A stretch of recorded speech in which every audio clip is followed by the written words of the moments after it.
Guys একটা নতুন video নিয়ে চলে এসেছি। আজকে গিয়েছিলাম সুন্দর একটা বার্থডে পার্টিতে। সেখানকার ডেকোরেশন এবং সেখানকার বিভিন্ন খাবার স্টলগুলি দেখে তো আমি রীতিমতো অবাকই হয়ে গিয়েছিলাম।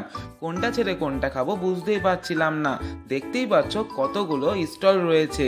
প্রথমেই আমি এখান থেকে স্টিক কাবাবটা ট্রাই করেছিলাম। কাবাবগুলি দেখতে যেমন ছিল খেতেও কিন্তু ছিল তেমনই দুর্দান্ত। ফার্স্টে আমি এখান থেকে এক প্লেট কাবাব ট্রাই করে নিয়েছিলাম।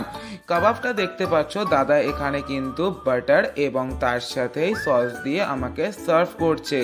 আমি দেখলাম কাবাবের পাশেই রয়েছে মোমো স্টল। মোমো স্টল থেকে কিন্তু আমি এক প্লেট মোমো ট্রাই করেছিলাম। মোমোটা কিন্তু খেতেও কিন্তু দুর্দান্ত ছিল। তারপর মেন কোর্সে বসে পড়েছিলাম। তোমরা কিন্তু মেনুটা পজ করে দেখে নিও। প্রথমে দিয়েছিল জল এবং তারপরে প্লেটে দিয়ে গেছিল ফিশ কবিরাজি। ফিশ কবিরাজিটা কিন্তু খেতেও কিন্তু ছিল দুর্দান্ত। তারপরে দিয়ে গেছিল লাচ্ছা পরোটা এবং তার সাথে ছিল ঝাল ঝাল চিকেন কষা। চিকেন কষাটার সাথে কিন্তু ভালো মানিয়েছিল। তারপর দিয়ে গিয়েছিল ডাল ভাত এবং তারপরে চলে এসেছিল কাতলা মাছের পাতুরি।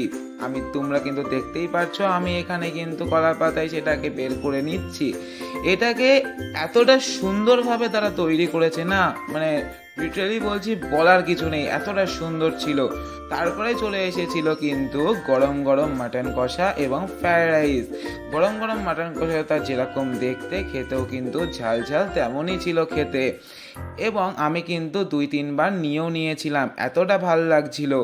তো তারপরে দিয়ে গিয়েছিল আমের চাটনি এবং তার সাথে ছিল পাঁপড় এবং তারপরে ছিল লট চমচম এবং একটা সন্দেশের তৈরি মিষ্টি।